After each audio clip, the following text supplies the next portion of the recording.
Welcome to Automotive EV. My name is Peter Wooding and thank you for joining us. Today is part of our Automotive Outbound series, and we're looking and covering infrastructure, ports and terminals. And I'm delighted today to welcome three senior executives who actually understand the job and are doing the job. So that makes it a much greater sort of discussion. So I'd like to welcome Rory and Hepner from Mercedes-Benz, Don Asdell from International Auto Processing, and last but by no means least, Bruce Kuzma from Georgia Ports Authority. So if it's okay, we'll start by our panelists introducing themselves and then we'll forward into a discussion. So if you don't mind kicking off, Rory, ladies first, we'll start with you. We always have to do that ladies first thing. Well, thank you so much for inviting me, Peter. And obviously I have a very strong relationship with Bruce and Don because we bring a lot of cars in and out of the Port of Brunswick, as well as in Savannah as well. I'm with Mercedes-Benz USA. I have been with the company, and I say this all the time, and no one thinks I'm a comedian. I've been with the company for 30 years, and I'm 25, and I'm sticking with that story. And I have done logistics.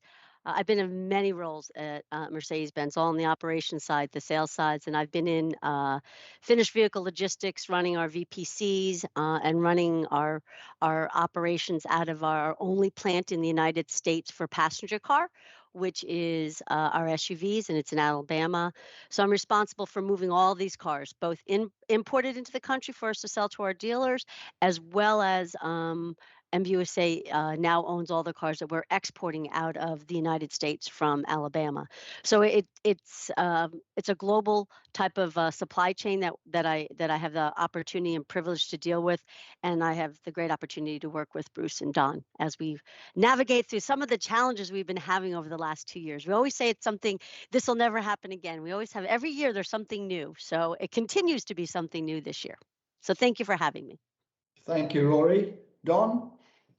Yeah, thank you, Peter. My name's Don Asdell. I'm president of International Auto Processing based in Brunswick, Georgia. As Rory said, we've got a great partnership with the Port Authority and Mercedes. And my main focus is trying to keep Rory happy. My husband has a hard time. I don't know about you, man. You'll have to keep working at it. Bruce? Hi, I'm Bruce Kuzma. Thanks very much, Peter. I'm with the Georgia Port Authority. I'm Senior Director of our Trade Development Group. We have a number of different facilities. We have 2 container facilities, 2 Ro-Ro break bulk facilities, and 1 pure break bulk. So I cover all lines of our business, but the automotive business is very important, and it's great to have great partners like Rory and Mercedes-Benz USA, as well as Don Asdell and the International Auto Processing Group. They're great partners, and both partners do a significant amount of volume through our Colonel's Island and Ocean Terminal facilities. So thanks again for having me, and I'm looking forward to the session. Thank you. What I'd like to do is to start really with, we'll sort of, but we have to touch on the pandemic. We have to touch on the fact that we've had some challenges and still have to a certain degree. Vehicle shipments have naturally dropped during the pandemic. Are you expecting, or when are you likely to expect a return to more normal volumes? And do you want to start with that, Bruce, and then we'll work our way around? Sure, I'll start with that. With respect to the automotive and machinery volumes, looking at both our Colonel's Island and Ocean Terminal business, we really started climbing back up in the third quarter of last year. Third quarter of 2020 was not quite as strong as the third quarter of 2019, but it was certainly a step up from the lows of Q2. Looking at Q4, that was, if I look back in history, certainly over the last 5 years, it was probably the strongest quarter we've had on the automotive side. The machinery side was still in the wrap-up stages at that point in time. So, I think that on the automotive side, we're there, and on the machinery side, we're getting pretty close to being there. So a real nice recovery in our estimate. What are you seeing generally on that front, Rory?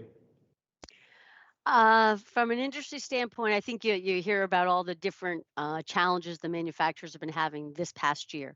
I mean, 20 ended up being a very good year from us from a financial standpoint and also from a volume standpoint. The demand for our products, even during the COVID time, were far exceeded our expectations. I think we were, from a production standpoint, much more pessimistic than our customers, and that put us, as well as a lot of OEMs, short-sighted in the sense that we needed to ramp up much quicker.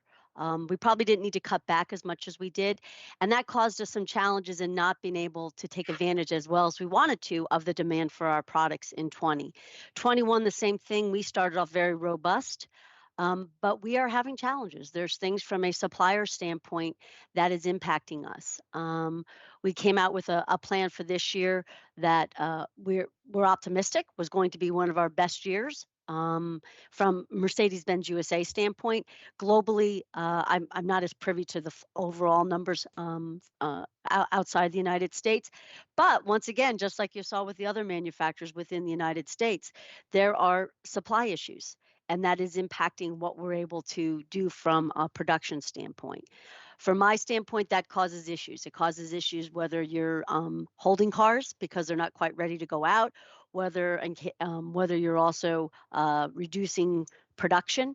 So all those factors are being played out for us this year. Unfortunately, we will survive it. I do think we did very well for 20 and 21. I would hope, looking into the future, I had thought by the fourth quarter we'd be back to normal.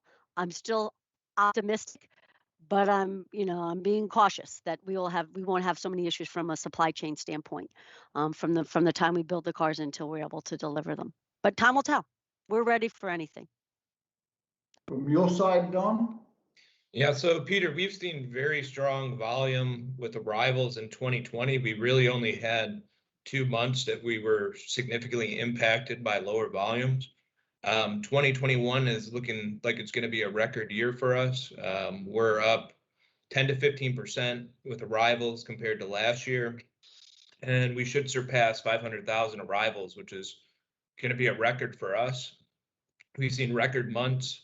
All of our customers right now are putting a lot of pressure on us to get cars moving as quick as possible because the dealer inventory levels are so low. Just about every car that's getting on the dealer lot is being sold. So there's a lot of focus on a port processor, moving the vehicles as quick as possible, getting it loaded on rail or staged for the truckers. And there's a lot of pressure on the truckers to get that vehicle delivered to the dealership. So we're seeing a lot of labor issues in our industry as well. Rory touched on the supply chain issues. But we're short people, the truckers are short people. It's a big challenge in the industry right now. What's caused most of the shortages of people then? Is it because of the pandemic, or? I think part of it's because of the pandemic. I think part of it's because of government programs that are giving people enough money where they're comfortable staying home right now. And I'm hopeful that workforce will be coming back to work soon. We're hoping by July, August, we start seeing an improvement with workers that were in the logistics arena before that have left, that they'll come back. It's not just our industry. I mean, we see it with restaurants, hotels. Look at American Airlines this week canceling flights because they can't get enough pilots. So it's affecting a lot of different industries. So, hopefully it can only improve from where we're at right now. Okay. Any thoughts, anyone else on that? Because that is a totally different perspective than in the UK. People were being furloughed because there wasn't the work for them, but they were receiving a percentage of their normal salary, but to a maximum based on 30,000 a year, which sounds great. But if you were someone earning 50,000 a year, your salary is dipped to 30,000 and you're only getting 80% of it. So there is a need for everybody to be wanting to be back to normal. And I don't think as a country, rightly or wrongly, I've not heard it, but I don't think we've been as generous with people being paid to be at home, with being able to walk away from their work, for want of a better word, than you guys have. Does that affect you as the thought more, Bruce? Or? Well, you know, during the early stages of the pandemic, we did not lay anybody off, but at the same time, we did stop hiring. And so as business returned, you know, we started, you know, going out into the marketplace to hire. Now, I will say that when it comes to the automotive processing component, we don't have a huge workforce at Colonel's Island because we're more of a landlord. Up at Ocean Terminal and our Garden City facilities in Savannah, where we're an operating port, we have a large workforce, but we're one of the preferred employers in the Savannah area. So it was real easy for us to start ramping up hiring in the Savannah area as business returned to normal and even above normal levels. So have there been challenges? Yes. I think we're possibly in a better position to bring new people on just because of our status in the Savannah community. Thank you. Obviously, we're still going through these, I'll call it bumps in the road on the way to recovery across the board. But is the biggest challenge, well, biggest challenge is people if there's not going to be enough, because to be fair, sometimes people say to me, why are you talking about people when it's an auto part? But automotive is people. And the whole industry is about people, not just about the product, and it's how we're all working together with it. So what are the other bumps apart from people? Is it more chips still? Oh, it's chips for, yes. Chips is a part of, is probably a big part of it. And then there's other things that are popping up, because you have to remember the whole supply chain, the suppliers. You'd be surprised what supplier ends up having an issue when you would least expect it. So I would say, based on what's going on presently, you know, since probably the beginning of the year, chips seems to be on a lot of, is really front of mind for most manufacturers. But there are other things other than chips too. I mean, some things have become very expensive because of COVID. For instance, we used to have wood pallets that we would use to ship, you know, when we were putting our cars to various countries outside the United States, in wooden pallets. Well, the expense of these wooden pallets now has skyrocketed. For when we're sending vehicles enclosed, that we've now had to come up with a new way. We've actually converted some of our product, and that's just that wood, and you'll know about that in the United States just from the housing market as well. We've converted some, which I think it works out well for either Bruce or Don, converted from those vehicles going ro-ro versus going in containers. So that's another example. So you would be surprised at the different things that pop up because of the world kind of coming to a little bit of a standstill, going and not in normal course, and making decisions from manufacturers, from supplier standpoint, that now is impacting where we could actually be. I do firmly agree with Don. I wish we were as fortunate as Bruce, but people, this is a people business. You know, you still got to remember, it's a car. I mean, I do cars. You got to move it. We're getting there, but we don't have those bots yet to physically move every single car for us. So we need people. People are the foundation to the success of the logistics supply chain in our current environment. And just as Don has probably had challenges, and his challenges impact my challenges, and my challenges impact his challenges as well, because every node that we have, we need people. And that has been a challenge. And I would say either you love logistics or you really hate it, because it's not a cushy job. It goes 24/7. You're out in all the elements. No one thinks you do anything right. You're not making anybody happy. So you've got to love to solve problems on a daily basis, um, or it's not something you're made for. And I think when you look at carriers in the trucking industry, and we've been dealing with that for years, but it probably got even more obvious during the pandemic. That's a tough business. That's a tough thing for a truck driver. And a lot of them have been retiring, and it's not looked at, unfortunately, as a good way to make a living. And so we all in this industry, in the finished vehicle logistics, have to take a more active role in trying to market what opportunities are for these type of businesses, to be your own boss, to have freedom, and to make a good living.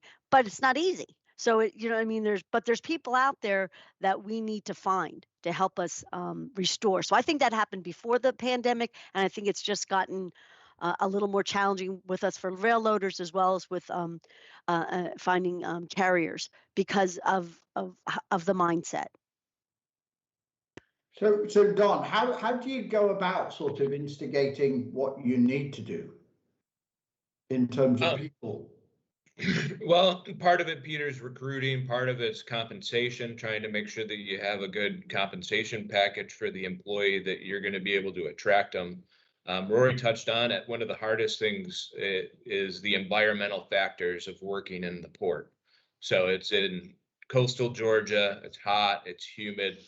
Employees are working outside. There's thunderstorms. And, you know, the rail loading and rail unloading job is the hardest job on the port, because you're going into a metal container that's like an oven, and you're getting into a metal car that's like an oven. It's very hard, you know, it's hard work. So you've got to find an employee that is up for the challenge, and, you know, they are compensated well for doing it, but it takes a special person. And, you know, we talked a little bit before our panel started, but having people in an environment where they can work from home, work virtually, not come into the office every day, we're unable to offer that to our employees. We need our employees to be on the ground, doing accessories, doing quality inspections. We don't have the luxury of allowing them to work, you know, 1 day from home or 2 days from home. So that plays a role as well. You know, we've got to attract a workforce that's willing to come in and work every single day. So it's a big challenge. Okay, you've had the same for you, Bruce, obviously. Yeah. Yes, absolutely. I mean, you look at the Georgia ports workforce, you know, 85 to 90% are blue collar workers who have to be, you know, at their work location to get the work done. And many of those jobs are outside. Some of them are inside, you know, an enclosed machine outside. But, you know, the remaining 15% of it, you know, 10% of us are white collar workers, and we're working on the terminal because we need to be here to support the rest of the workforce. And so that's been, you know, what I think we were talking about this earlier. You know, we had to lead by example, because everybody has to be on terminal to do work. So we're never going to have, you know, that opportunity to have a certain portion of our workforce work from home. Did we do it for a short period of time because we had to? Yes. But I don't think we'll ever be in a position to do that long term. You know, one other thing I just want to hit on is there have been a series of disruptions. It can be vessel delays because of, you know, an evergreen vessel getting turned in the Suez Canal. It can be, you know, rail trying to bring labor back on and having to go through the whole retraining process, because when a rail employee is furloughed, they have to go through a certain retraining before they come back on. Airlines are being forced to do that right now. You know, truckers deciding to retire. You know, so it's just one series of events after another. You know, Rory had mentioned the conversion from, you know, a certain portion of their cargo used to move in containers And now it's moving Roro. Well, we've seen that not only on the auto side, but we've seen it on the machinery side. One other thing we're seeing traditional break bulk vessels now coming in with containers. It makes no sense, but that's the current environment we're in, where people are looking for any kind of solution they can find to overcome these supply chain disruptions. So it's been an interesting case study. I think some universities a few years from now will have some great material for management classes. If I want to touch back on the chip element, how many chips are there in a average car, Rory? 1,000 plus, or?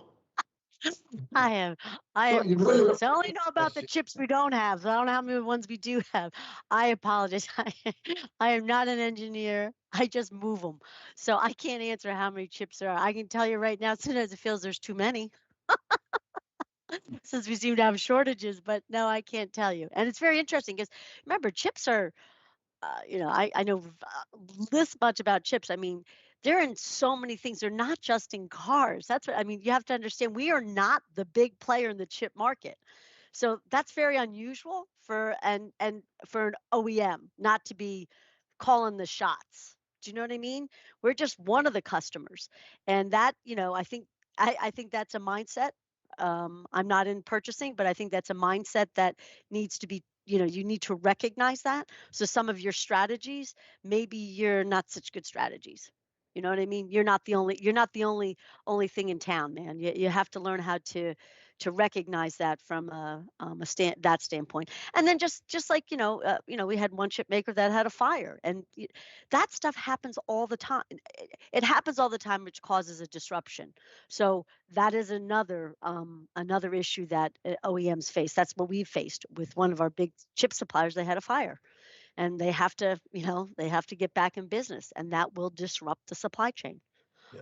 So I can't really answer how many lots. How's that? Does that sound lots just sounds about right. It's a good mathematical number, lots. I'm sure somebody's rolling their eyes at Daimler. Not being an engineer, obviously, but one of the things I looked at is it was impacting vehicle production. But given chips are used in mass areas of the vehicle, yeah, isn't there an opportunity that if chips are in short and it's a non-safety or non-sort of movability area, could the vehicle not be then shipped? And adding extra work to Don, but his guys actually fit the one that is simply the one that makes your screen slide in the middle of the car or some of the areas. Does it have to all stop? Because if it's a non-essential part, can't it be considered a retrofit at a processor or a dealer? And that's something that's something that is always under consideration when you're in a situation like this. I can't speak on how other manufacturers are handling it, but yes, that is logical and rational to make that type of, can it be something that we can still keep the car going and be able to retrofit it later where it's not going to impact the customer? It might be a feature that they would like to have, but can they wait for it? Because they want the feature they want most of all is a car that moves. They want a car. And right now in this environment, where the demand in the luxury market, even in the domestic market, is, it is exceeding the supply. So I think you will find that OEMs, if they're impacted with this issue, might very well be starting to think about things like that. And I think customers, and this is just my personal belief, because they want the cars. I know we are constantly being looked at, where are the cars, and I'm in charge of allocation for our cars. So dealers are very much paying attention to it because customers are looking for cars. So I think there could be a mindset with customers as well as I want the car. Yes, I love that feature, whatever that feature is that's missing the chip, but that's okay. They're going to get it to me in the future. I do think customers might be more forgiving in the current environment. But that's just my personal opinion. I don't have experience saying that's true or not. I'm just trying to look at it from, that standpoint. And when you can't get something, are you willing to change your expectation just a little bit? Time will tell. For me, I think I would be prepared to sort of forfeit an extra that I'm not going to use all the time to actually enjoy driving what I want to drive. What's your take on that, Don? And how would it mean ramping up for you if you were having to do it? Yeah, I mean, we're always happy to work with our customers to do retrofits, campaign work in the port. So it's something we're capable and willing to do. I do know there's other OEMs that have shipped vehicles to dealers without chips. And it's for a couple reasons. One, it's to get the product to the dealership, but it's also because they're running out of space at the plant. So if you continue to build and you don't have the chips, at some point you have to ship them because the cars have to go someplace. You have a finite amount of capacity at the plant. So I know some of them have shipped them to dealers with the plans of retrofitting them there. And then also some have offered incentives back to their customer where they say, okay, we're going to take $150 off of the sticker price of the vehicle because it doesn't have this option, even though that option's on the Monroney. So I think they've looked at some creative options. And there's so much demand right now, especially for trucks and SUVs. I think those buyers are more likely to be willing to take the vehicle without all of the options. Where I feel like the luxury buyer that's going in and buying the, GLE 53 AMG, they want all the features of that vehicle to work. Yeah. But that's just my personal opinion. I agree, but good choice of vehicle. Yeah, good choice. Obviously, given the rise of electrification moving forward, obviously from a sort of a chip or whatever semiconductor basis that you want to look at it, there's obviously going to be a greater reliance on the movability towards it with the powertrains and also battery management systems. So as we move forward, do we all see a need to be looking at upskilling the current workforce? I know there's a challenge in terms of getting the workforce, but is it time to start looking at upskilling the workforce, making the job a little bit more attractive because they're doing other parts towards it? And sort of making them part of a bigger team rather than just their niche, because a lot of people I'm talking to are saying there really is going to be a skills shortage as we move forward to the different opportunities that the vehicles bring. And can that come back through all the supply chain? Any thoughts? I know it's not on script or anything but it's just a feeling I've got. Well, I would say from our standpoint, and I'm talking about our vehicle preparation centers. As you know, when we bring cars into the United States from wherever, South Africa, Germany, wherever they're coming from, we go through a quality process check. And we have started to look at the fact that we need a higher skill of our employees, learning more complications with our diagnostic machines and with the electrification. And so we've started a process where we're also trying to bring on our 3PLs to be doing some more of the general work that they were doing, and then starting to groom the staff that we have that are MBUSA employees to take on more technical training. We've always done something like that, but we really have put a big change in place in this past year because of what is coming at us from a technical standpoint, and we just can't rely on the normal process that we have used in the past. So there's a lot more energy right now and focus on training some of our entry level quality associates and taking them up to the next level so that we'll have the resources going forward as we bring more electric vehicles into this country. Okay. Any thoughts, Bruce, or is there a possibility within a port to have a innovation center that does retraining as well for people, so there's more of an attraction towards it? You know, I don't know that we've spent a lot of time looking at that, but I could see where that would be helpful to support all of our partners by doing something like that. You know, the world's changed a lot. If you think about it, we've been doing this work, you know, work remote or Teams calls. You know, there have been conventions and whatnot for probably about 18 months now. And while there's been a lot of interaction, you know, between business partners, that interaction has been, in essence, solving the here and now supply chain issues that we've all experienced. And I think one of the things that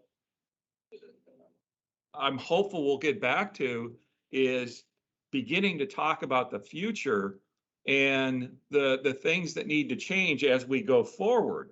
Because without a doubt, as electric vehicles come online, we're going to have to, you know, make upgrades, you know, to our port facilities. But there hasn't been a lot of those discussions here in the last 18 months about, you know, where we need to be 5 years from now, because we've been focused on solving all these supply chain issues, all these disruptions. And so that I think it's time to start thinking about that pivot to, you know, we know what we can do from and what we're going to have to do to keep capacity ahead of demand, you know, things like adding a new berth or developing additional acreage. But there's other things that probably involve a lot more close coordination with all our business partners that we need to start looking at. Any thoughts on that, Don? Sure. From our standpoint, workforce development's a critical part of our business. And the way that we look at it is we would start off by taking some of our other technically skilled employees, mechanics, maybe ASC certified mechanics, and we would start getting them training on electric vehicles. We'll also have to look at the safety factor of it and how OSHA applies standards and requirements to, you know, us as a company, so that we're in compliance. So it's, you know, looking at training, safety, and then, you know, all of our customers a lot of times will have different requirements and different expectations. So OEM A might want our employees to have a certain type of training, where a different OEM might want us to go through a different type of certification. So we've got to balance that with all of our customers. Looking at sort of, you started off really giving me such a lot of enthusiasm and sort of excitement with the level that of vehicles that you're looking at moving and that you're selling, and sort of the way that dealers are in need of vehicles, especially there's no yard fulls of older models that are not moving and they're desperate to get the stuff as much as things used to be. But sort of that's obviously going to put, we've gone through enough strain with everything else, and people are coming back to normal. But how sort of, what do you think you need to ramp up in terms of more vehicles are going to be sold? We are going to eventually come back to normal. And the one thing about the auto industry, and especially logistics and the supply chain, boy, do you know what resilience is all about? Quite frankly. Mm-hmm. So what do you think? How do we move forward that bit better now? How do we cope with the increased volumes, because we've not had them for a while, and it's back to staff coming back and ramping everything up, but also with the introduction of a greater percentage becoming, from a car perspective, more battery electric, and also as a port with high and heavies and everything else, and the truck element, you know, from an infrastructure perspective, how do you cope with that? But also, are we looking at putting hydrogen bays in there for charging? Because trucks are probably going to be more fuel cell than battery. I think someone told me the other day, from a carrier's perspective or whatever, a 42-ton truck 24 ton of it will probably be battery. So it's probably going to have to be more hydrogen fuel cell to power it. So now that's thrown a sort of, I think that was about 52 questions trying to be wrapped into one. So apologies. Don, you take it. Bruce, you take Well, it. All right, I'll make one comment just to add to what you talked about, Peter, just to make it a little bit more confusing. The other thing that's affecting the haul-away carriers is load factor. So with electric vehicles, they're much heavier. So in a traditional haul-away carrier, if you can fit 9 vehicles, now they're only able to put 7 vehicles on that trailer. So you already have driver shortages. So, and now you can only put 7 electric vehicles instead of 9 on a trailer. So that's going to be another challenge to work through. Electric vehicles are going to cause a lot of challenges for all of us. The Automotive Industry Action Group has created a couple different committees, one on the OEM side, one on the supplier side, to try to start working through some of these issues. But it's very challenging. We're trying to get an idea of what charging requirements we're going to be responsible for. So, for example, does a vehicle ship from the plant with a 50% state of charge, and when it's in the port, we need to make sure that it leaves with a 40% state of charge, or what's the requirement going to be? So if we're only charging vehicles on an exception basis, we need far less equipment than if we're charging every vehicle that comes through. So that's a big challenge, is trying to nail that down. So we can start having the discussion of what type of infrastructure improvements do we need to make. Okay. Bruce? Well, so a couple things. We do have space for a future rail yard. That space is being utilized for other purposes today. But to what Don just talked about, the fact that maybe the truck market's going to continue to tighten up, and with less EVs on per truck, they're getting everybody's going to have to look at alternatives, and rail may be an alternative to move cars to inland markets, or move cars from inland markets to a port for export. So we have an option there that's pretty close to being ready to just all we have to do is lay down the tracks and we're ready. As business continues to grow, we've got that fourth berth that's permitted. We're looking at funding that here within the next 2 years, and so that work has already begun. And then we have the additional acreage, which again, as business grows, we have that space. And then the final point is we constantly are upgrading our existing facilities. We're going through re-asphalting many areas right now. I know that doesn't have much to do with the EV vehicles, but it's just one of the steps that we take to make sure that we have the right infrastructure in place for our port partners to be able to utilize. Rory? I would tell you what there's 2 different things, and one is what we were talking about before on the 5-year strategy out, and what we have to do. I think from a logistics standpoint, we have to become more efficient, and how we're going to become more efficient is access to data that we're getting closer to real time, so that we can prepare ourselves for when ships are arriving, when cars are sitting too long, when we can come up with the best way to get through quality checks so that we're more efficient. And we've started that, developing new systems. We have some new systems that we're using now that we just launched in the last year, that are internal systems, but they're allowing us to have access to data so that we can plan better. And when you're able to plan, even in a crisis, hopefully you can try to maintain some efficiencies. We've done, so that to me is the big change overall in the industry, and we're talking out into the more distant future. I think all of us have got to start to find ways to access our data, to be able to plan better, and to react better, because things are always going to happen.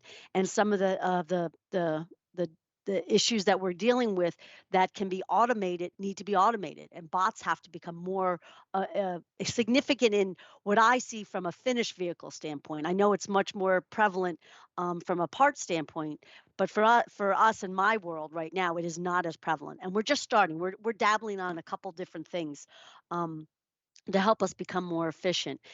But in the short term, I mean, we did a fairly good strategy based on our 5-year and our 10-year plan. And you know, those plans always change, to make sure we had the right infrastructure in the right locations in this country in order for us to be able to address our needs.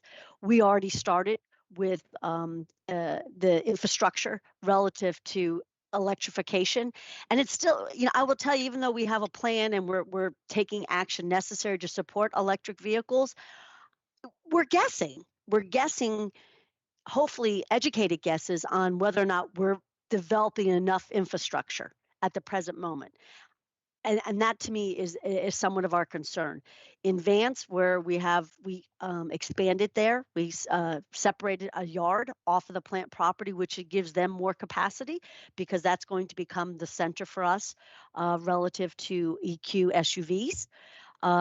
So we started another physical expansion from a finished vehicle logistics standpoint. So those are like our immediate. And then what I say in the long run is, how do we deal with trying to become more efficient? And I think all of us have to find ways to take the data and make it transparent through the whole supply chain. Yeah, if I could come back to what you said, Don, which is happening over here as well in relation to battery vehicles are very, very heavy, yeah, and your load is going to reduce. Is that going to give rise to more cooperation between vehicle manufacturers? Because you're going to struggle with, you know, you've got some really big heavy metal vehicles, Rory, yeah, but Renault have got twin guns, and they've got all of these, more Europe than I don't see, and there are many where you are. But will there be a process, probably through digitalization or in terms of technology anyway, to say, well, hold a minute, we can still get 11 vehicles on here as long as only 5 of them are Mercedes, but we could still move 11. Now, is this crazy, or is it practical from a hub if necessary, not necessarily at a port, but if you move to a hub from one to the other, that the carrier that's doing that more localized trip, is there a problem with sharing? So Peter, let me start by saying I think it is practical, and just as a haulaway carrier builds out their load, right now they look at load factor, and they look at the destination dealers that they're going to, and then they look at, you know, what other cargo they're going to be able to pick up to reduce empty miles. So what I think they'll do first is they'll look and say, okay, we can only take 3 electric vehicles on our trailer, and then we can take 6, you know, traditional ICE vehicles on our trailer, so that they're still under the weight limits. So I think that's how it will start, and they should be able to have enough vehicles to build loads like that, and that includes, you know, them having different OEMs on their trailer, which they do today. So I think that's very practical. What the issue will be is, you know, ICE vehicles right now make up 80% in the US of sales. They're saying by 2040, they're only going to make up 25% of sales in the US. Now, no one really knows if it's going to be anywhere near close to that, but that's what they're forecasting. So early on, as you know, electric vehicles are a smaller percentage of the overall volume, I think the carriers will be able to build loads to try to maximize their load factor. But as less ICE vehicles are sold and more electric vehicles are sold, then there'll be more challenges to that. It will be harder for them to maximize the load factor. Any thoughts, Rory? In actual fact, by the way, we're about a minute left, but boy, has it gone quickly. I would agree with Don. I think carriers do this already. And I would say for the most part, OEMs don't make a big deal about, oh my goodness, you'll see a Toyota on with a Mercedes-Benz, because you have to allow these carriers to maximize their loads in order to be efficient. So I do think that the hub where you're saying where there's cooperation, I got to tell you, and this is, this is old school. On a finished vehicle, okay? If you think that we'll have hubs with other luxury cars based on my old experience, won't happen, because I care about Mercedes. I don't care about BMW. I don't care about Infiniti. So when I have to get my cars to a dealer, I want to be the first one on that carrier, and I don't want to share with somebody. If you're asking, so I think that'll be a hard mindset in the United States. Now, maybe not so in Europe, because you have less, do you know what I mean? It's much more congested, but in the United States, we're not all located where we bring our cars in, right? So to say, okay, let's do a hub type of environment, I don't know. That's what my gut says right now. And I could be totally, totally wrong. I'm very competitive. I always want Mercedes to be number one. So that could be just based upon my own DNA. But that to me seems farther down the road. Do I see dealers maybe doing that? Absolutely. From in congested areas, doing a hub type of situation. I don't know about OEMs saying, oh, let's get together and let's put all our cars one, and we'll let that carrier take some of yours and some of ours to market. I don't know. That's my view. Probably. Yeah. Difference we're facing is that we cannot, or you cannot in the UK, buy a petrol or diesel vehicle unless it's a hybrid from 2030, which is not far off, 8 years away. Yeah. And then there's a 5-year pause where you can actually have a hybrid, but 2035, all electric. Yeah. Now, so the only advantage is, because everybody's thinking about the load factors and everything else within the way we move, we'll probably be in sync by then. Until someone throws in and say, yeah, but my car's autonomous, it could go part of the way on its own. So we'll see how that is. Any particular message you'd like to give everybody, sort of, that would be your final thought or your final wish as we move forward? And we won't start with the lady first time round. We'll start with you, Bruce, this time. So Rory doesn't tell me off. With love. Well, Peter, I appreciate the opportunity today. It was great to be able to spend it with Rory and Don, as well as yourself. And it's great to have great business partners like International Auto Processing and Mercedes-Benz USA. So look forward to future interactions with all of you. Thank you. Don, are we leaving Rory till last now? Sure. So to say thanks, Peter, for the opportunity. Hopefully everyone enjoyed listening to our opinions, and I look forward to being able to do this in person, hopefully soon. Rory? I would just say, it's so refreshing to have an opportunity just to talk about things from a conceptual standpoint versus calling Bruce and Don with one of my crises. So I appreciate the fact that it was fun. It was fun from that standpoint. And I think my parting words to everyone is, this too shall pass. And this is an exciting industry, and some of the best people I've ever met are in it. And we just have to learn how to work together and take each of these little detours on our path to delivering cars and learn from it and keep moving. It's not the end of the world, guys. We all will live through this. Thank you. Well, thank you all, and thank you for everyone who's been watching. If anybody had any questions, which we've sort of moved through, and you want to contact directly with Rory, Don, or Bruce, you can work and send them direct questions through the platform. So then, because a lot of people sometimes like a private question. But thank you all. Thank everybody for watching. Let's keep safe, and let's really look forward to the in-person, and hopefully, travel permitting and twisting lots of arms, we could see you in the UK in November. So let's hope. Okay. Thank Take you. care. Thank you very much. Thank you. Bye. Hi, it's Peter again, and thank you for watching the session. Don't forget you can connect with all members within the EV community. Send messages to each other and start to build relationships for the future. Also, take a look at our supplier showrooms. Our partners have got lots of products and services that they have to offer, which again could be of benefit to you. Make the most of the opportunity, and thank you again for joining us.